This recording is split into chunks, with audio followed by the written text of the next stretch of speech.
Now class, so naa ko'y duha ka special boxes nga naa diri. So ang isa ka box naa siya'y sulod nga usa ka forest key. Dayon ang usa pod ka box naa diri gipangbutang sa sulod ang mga flashcards nga nag-contain siya og mga sentences nga later on inyuhang i-discover kung unsa siya, simile ba siya or metaphor ba siya. Okay? So, kung kinsa man gani ang grupo nga makauna ug maka-answer og correct, siya ang makakuha sa ato ang forest key nga naa diri sulod sa box nga mao ni inyong gamiton unya sa inyong pag-unlock sa ato ang Forest Kingdom nga gate. Okay, so nakita ninyo diri, so naatay gate diri sa atong Forest Kingdom o kato nga key nga inyong makuha mo te inyong gamiton para i-unlock nato ni nga gate diri aron mo maka sulod. Okay, so paunhanay ni siya ha. Okay, so before this activity class, I will now group you into 3 groups. So group 1, group 2, and group 3. Okay, so now class, tindog na mo and gather to your groups, and then kung kinsa tong grupo nga makauna og answer, then correct po ang ilahang answer. Again ha, mao sila ang makakuha sa ato ang forest key nga usa ka buo nga naa sulod diri sa ato ang box. Ug mao siyay ug kato nga grupo mao ang moabli sa ato ang gate dinhi sa ato ang forest kingdom. Okay, so now class, di ba na-assign na mo sa inyong grupo? So as you can see, naatay group 1, group 2, group 3 sa ato ang board here. So naapod tay column A and then column B. So kaning column A o column B, mo ni ang inyuhang butangan no sa inyuhang mga flashcards nga inyuhang napili dinhi sa ato ang box. Okay? So kung makakuha na mo og usa ka flashcards, for example, so kani. Okay, so nakakuha na mo og usa ka flashcard, so ang nakabutang, the baby is a little angel. So ibutang ninyo diri sa column A, okay? Okay, so ibutang ninyo dinhi sa ato ang column A. So sa inyuhang grupo, no, inyuha jud ni siyang tabangan, okay? So dili kuan ha, dili mag kanang iya-iya. So everybody will participate in your group, okay? Sige, so example, the baby is a little angel. So what do you think is this? Ano siya nga figurative language na below? Okay. So kung if you think nga sa simile siya na belong or sa metaphor, ibutang ninyo ang iyahang answer diri sa column B. So kibali mura siya og matching type. Okay? So nasabtan ba class? Okay? So the activity starts now. Okay, very good everyone. Since I can see nga most of you got the correct answer. So the group 2, kay sila man ang nakauna, so sila ang makakuha sa ato ang forest key nga naa sulod diri sa ato ang box. Okay, so group 2, this will be your reward. So kamo group 2 ang mo-unlock sa ato ang forest kingdom nga gate nga naa diri. Okay, nasabtan. Okay, very good. Okay, so since nakasulod na mo sa ato ang Forest Kingdom, no, ang everybody nga group nakasulod na. So, na ako diri kuan. Na ako'y snake and ladder nga mat diri. So,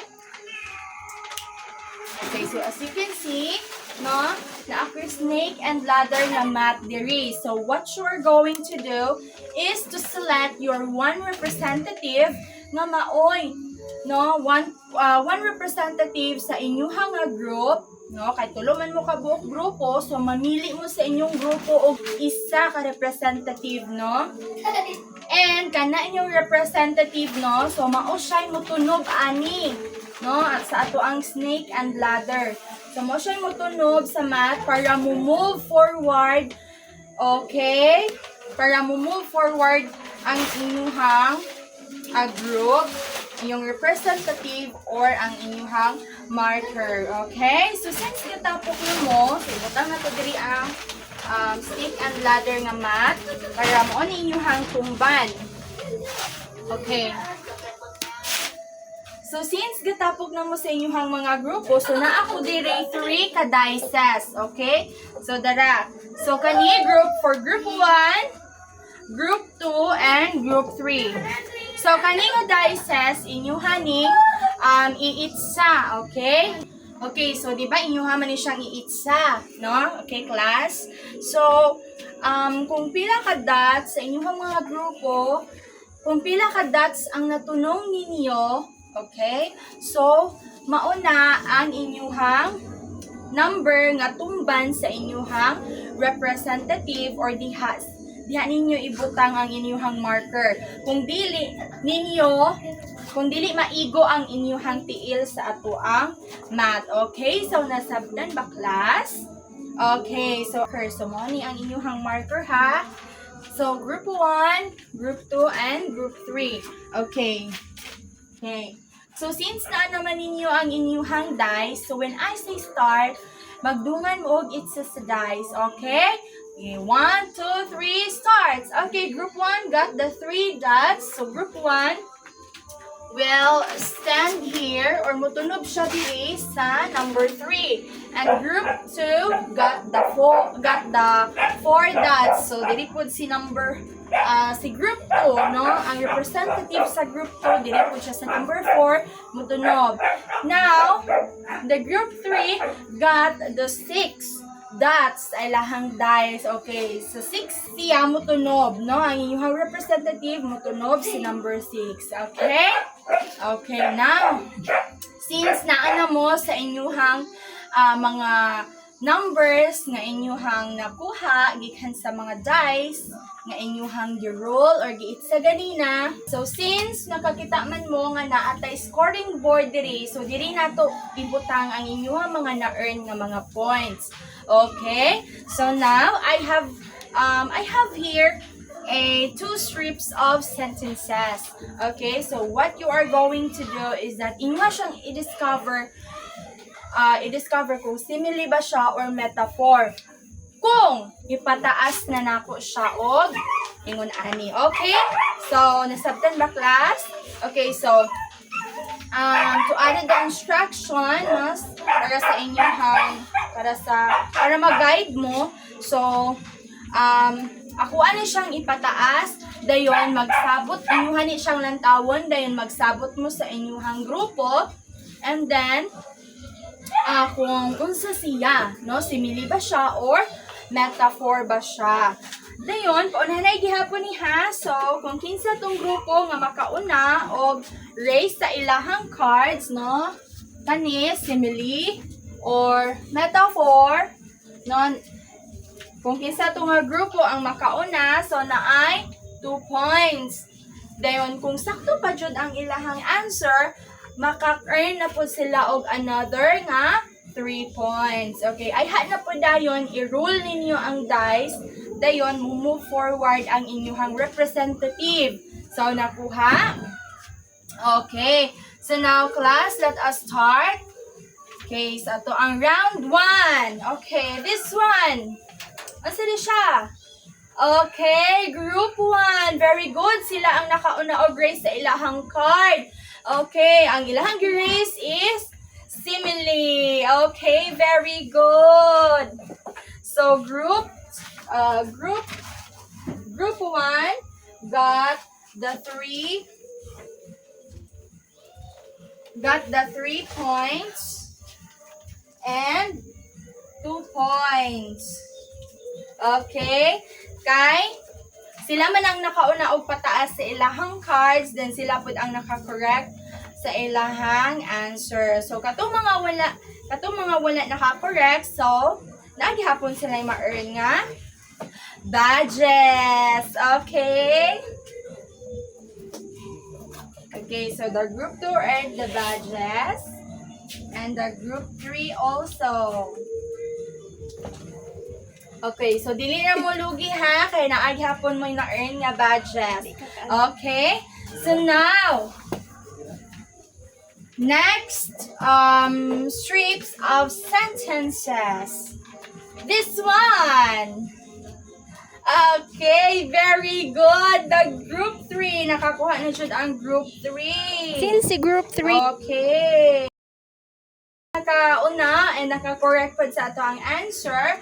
So, maka-earn siya og 3 points and 2 points. So, the rest will also earn their badges. Okay? Let us clap our hands, no, sa inyong mga na-earn na mga points and mga badges. Okay, so now, let us proceed to our round 2. Are you excited? Okay, sa ato ang round 2, so naa ko diri mga strips of sentences, okay? So, group 1, this will be yours, and group 2, and group 3 also. Okay. So, yung mga strips of sentences, no, naani sila blank diri. Okay, what you are going to do is to fill in the blank. Meaning, magpuno mo ani o kung saan inyuhang ipuno nga mga words nga align siya sa simile o metaphor. Okay? So, okay, now go to your groups. Again, mag-gather mo sa inyong groups. Okay? Dayon, sa inyong grupo, mag-brainstorm mo. Mag-brainstorm mo sa inyong grupo and then punan ninyo kung unsa ang mga i-require diri nga mahimo siyang simile, mahimo siyang metaphor. Okay, so nakita ninyo diri nga naa ko gibutang nga answer. So, ang inyong gibutang diri nga answer, after ninyo nga mapun-aning, ma-fill ninyo ni nga blank na adire, so ibutang ninyo diri, for example, simile. Okay, so, simili ang inyong ibutang diri sa ubos nga naay nakabutang nga answer. Then sa second pod, kung metaphor, ang inyong nabuhat or napuno nga sentence diri sa ato ang kaning ay blank nga naa diri. So, inyong pong ibutang diri sa ubos og answer nga metaphor. Okay, so nasabtan. Okay, now go to your group and start brainstorming and answering. And then, i-fill ninyo ang blank. Okay? Now, 1, 2, 3. Okay. Everybody, I will collect to your works. Okay, very good class. So, nakita na ko no, na ay mga answers gina ninyo hang mga trabaho. Okay, very good. So, ito ang palakpakan na to ang selves. Very good class. To continue sa inyong pag-explore sa ato ang Forest Kingdom, no? So, nakita ninyo diri nga naatay Station 1, Station 2, and Station 3. Dayon naapod tayo pom nga naa diri. So, I have here 3 boxes. And then, kani nga mga boxes, naka-align na ni sa group, sa inyong nga group. Sa group 1, sa group 2, and sa group 3. So, ang sulod ani nga mga boxes are the strips of sentences, no? And then, inyuhang i-pick ang sulod ani nga mga strips of sentences, no? Dayon, kung asa siya nabilong. Simile ba siya or metaphor ba siya? If you think simile siya or metaphor siya, of course, inyuha siyang i-pick. Ibutang ninyo diri sa inyuhang na-assignan na mga station. Okay, inyuha lang ipatapot diri. Okay, nasabtan? So, kaning mga strips of sentences diri, gikan siya diri sa poem. So, okay, if you think nga simile siya, so ibutang ninyo diri. And then, if you think nga metaphor po siya, so ibutang ninyo diri. So, mamili lang mo, ha? Okay, so mamili lang mo diri. So, dayon, each strips sa mga sentences nga inyuhang nakuha, nag-contains siya og 3 points. Okay? So, naa siya'y katumbas na 3 points sa makakorek og butang sa ilahang mga assigned station. Okay? So, let us start. Okay, 1, 2, 3, go!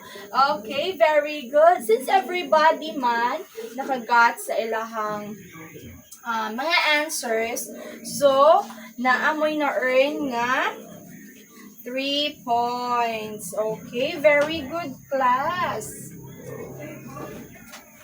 Okay, so naka-earn mo og 3 points.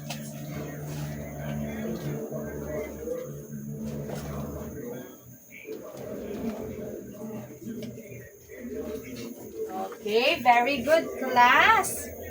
Okay, now, so since naaman mo sa inyong lingkuranan, no, o since nga kanang nagtapok pud mo sa inyong grupo, still nagtapok mo sa inyong grupo, so let us dig deeper, no, sa ato ang discussion kung unsa jud ang simile ug ang metaphor. Ato jud sila ba nga lungkabon or ato abang sana i-dig deep ba ang ato ang knowledge, okay, kung unsa gini ang simile ug metaphor. Okay, so when we say simile, no, sa inyong base sa inyong mga answers kanina, ang simile nag-compare siya og two things, okay?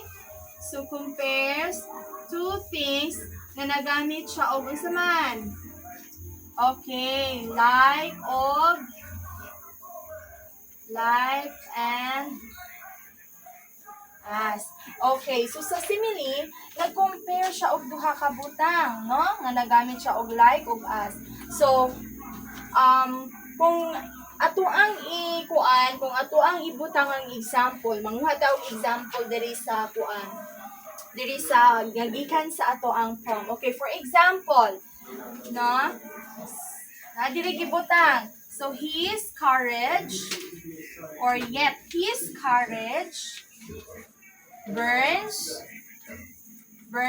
like fire. Okay. So, to dig deeper, kay ang simile nag-compare man siya og duha ka butang. So, unsa ang i-compare diri? Okay, ang i-compare diri is ang iyang courage ug unsa ang iyang ikumpara? Ikumpara ang courage sa usa ka kalayo. Very good. So kaning courage, unsa may mabutang sa inyong hunahuna aning courage. So di ba ang courage kay kuan siya kanang eagerness na adyo kay kana bang courage, no, na akay kanang determination, no, nga mo face sa mga struggles, courage, no, mo move forward. Okay, so nasabtan na to. So sa courage, no, unsa may kanang literal nga meaning niya. So ang imuhang pagka-kuan, ang imuhang pagka-courageous, no, nga mo padayon, no, bisan sa daghang mga struggles sa kinabuhi, bisan for example, gikulbaan ka, no, so ingon ana, gikulbaan ka. So pero katungod na kay courage sa imong kaugalingon, imuhang gi-pursue, imuhang gi-atubang ang tawo or imuhang gi-confront or unsa ba nga mga examples no nga atong mabutang, imuhang gipadayon ang imuhang plano sa kinabuhi. So that's the courage. Now, asa na siya gikumpara? So sa fire, sa burns like a fire. So moingon tawag burns sa Bisaya, unsa man ni? Kainit. No? Yes, very good. Kainit, gakalayo. Nga mura siya og fire, kalayo. Meaning, kalayo. Okay? So, ano siya? Kainit nga mura og kalayo. So, ang courage nato diri, ikumpara siya sa usa ka init nga kalayo. Burns like a fire. So, mauna siya ang simile. Kay naa nato nakit-an diri ang iyahang magic word nga unsa man nga nagamit siya og very good. Nagamit siya og like. Okay, so nasabtan ba class? Okay, very good. Naa na ba tay clue? Okay, of course naa tay clue. Kay ang simile alone nagamit si Yara Jude sa tanang figurative of language. Siya ang naay like of as, no? So nag-compare siya og duha ka butang. Okay, ang duha na to kabutang diri is maoning courage o maoning fire. So, ang courage, gikumpara niya nga sama daw sa nagdilaab nga kalayo. Nga grabe, nga kusog kay iyahang courage, kusog kay iyang determinasyon, nga mupadayon sa iyahang kinabuhi. Okay, very good. So now, pinasabdan naman ang simile.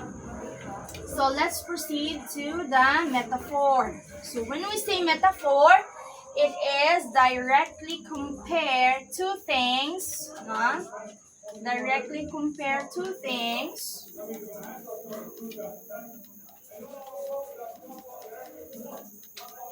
without using the like and the as. Okay? So, kani nga metaphor, same sila sa simile nga nag-compare siya og duha ka butang. Pero kani sa metaphor, wala lang ni siya nagamit og magic word nga like og as. So, ma'am, saan na to pagkabalo nga mauna siya metaphor? Now, manguha tag example diri sa poem. Okay, so like for example, kani okay, his mind is a garden full of full of dreams. Okay, full of dreams. Okay, so unsa ang duha ka butang nga gikumpara diri, no? Unsa ang duha ka butang nga kanang murag naa siya comparison? Yes, naa siya comparison. Nag-compare siya og kanang nag-direct siya og compare, no, sa usa ka butang. Okay. So, ang iyahang mind, yes, ang iyahang raw mind, okay?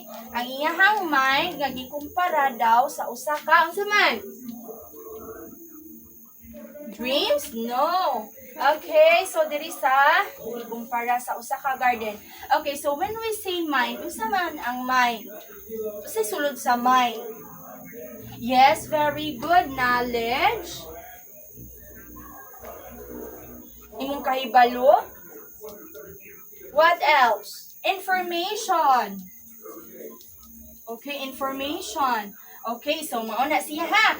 Ang sulod sa mind, unsa man? Knowledge and information. No, a lot of information nga inyong mga na-learn. Okay, next, sa garden. Unsa may naa sa garden? Ma'am, naay utan. Naay utan, vegetables. Okay. So, plus na siya ha. Plus na siya. Naa siya. Ang knowledge ay ang mind. Da siya knowledge. Plus knowledge. Okay. Plus na. Then, ang mind po na, gihapon siya information. Plus, gihapon na. So, sa garden, naa siya vegetables. Yes. Plus na. Dayon, usapin na sa garden. Mga fruits. Okay, di ba daghan mga pagkaon? Very good. Plus na pud na. Now, nganong na metaphor na siya? Okay. So, di ba, niingon ko ganina nga ang metaphor nag-direct siya og compare. So, ang mind, asa siya gi-direct og compare? Okay, sa garden, very good. So, pareha na silang duha. Positive na silang duha. Ang mind na ay knowledge. Ang garden na ay vegetables. So, positive na silang duha. Sa garden. Okay? So, ang mind, gikumpara. Okay? So, ang magic words lang nato diri is ang nakabutang is a. Kung ilargo siya og compare sa usa ka butang nga, pareho silang duha nga positive. Then, yes, another example, no? Life is a unsa pa man ang lain nato mga examples nga makuha nato. Okay, like for example, no, manguha ta sa lain. Life is a barren field. Okay? Ana, so kung moingon ta og barren field, kana bitang emptiness sa usa ka field, no? Walay sulod nga field. So, kung moingon ta og life na ay kinabuhi, no? Plus siya. So, ang barren field kay emptiness man siya, so minus. Okay? Life is a barren field. So, ang ato nang timan-an dira nga ang duha ka butang na ay nag-between niya nga word nga duha ka unsa man nga word nga is a. Okay, so mo lang na atong timan-an, no? Mo na siya ang mga magic words nga naa sa ato ang simile and metaphor. Okay, so nasabtan class? Okay, very good. Sabta naman, no, kung unsa ang simile o metaphor. So, again, go to your groups, no? And then, pag-gather mo sa inyuhang groups, and then, sa inyuhang grupo, no, na ako ihatag ninyo nga worksheets, okay? This is for group 1, group 2, and group 3. Okay, so kana nga worksheets, mao na ang inyuhang gamiton kay sa inyuhang grupo, no, maghimo mo og one example sa simile and one example sa metaphor. So, dili na manguha diri sa poem, ha? Okay, so pangita mo og kanang mga common lang na mga examples or kana bitang sa inyong ma-brainstorm, no? Sa inyong magrupo. Since mag-brainstorming man mo, everybody will participate yun, ha? So, sa inyong grupo, mag-create mo og one simile and one metaphor. Okay? So, the activity starts now. Okay, 1, 2, 3, go. Okay. May I have your worksheets? Okay, thank you so much, class. So, since nahuman naman ang ato ang activity, no? Go to your respective chairs na. Okay, so now, let's proceed to evaluate sa inyuhang mga nahibalaan nga information today or mga inyuhang mga na-learn today. Okay? Okay, so naatay short quiz karon. And then, inyuhaning ansiran. Then, after, inyuhaning ipas. Okay? So, nasabtan class. Okay. Dara. Okay, so 1, 2, 3. Everybody pass your paper. Okay, thank you so much, class. So, since nahuman naman ang ato ang lesson, so, may I have first ang ato ang exit nga ticket, no? Para makagawas na mo sa Forest Kingdom. Kay nahuman na ang inyuhang mission, no? To discover what is simile and metaphor. Okay, so you will going to write one figurative expressions you have learned today and its meaning. Okay, so start now. Okay, so I guess that's the end of our lesson for today. Thank you and goodbye, everyone.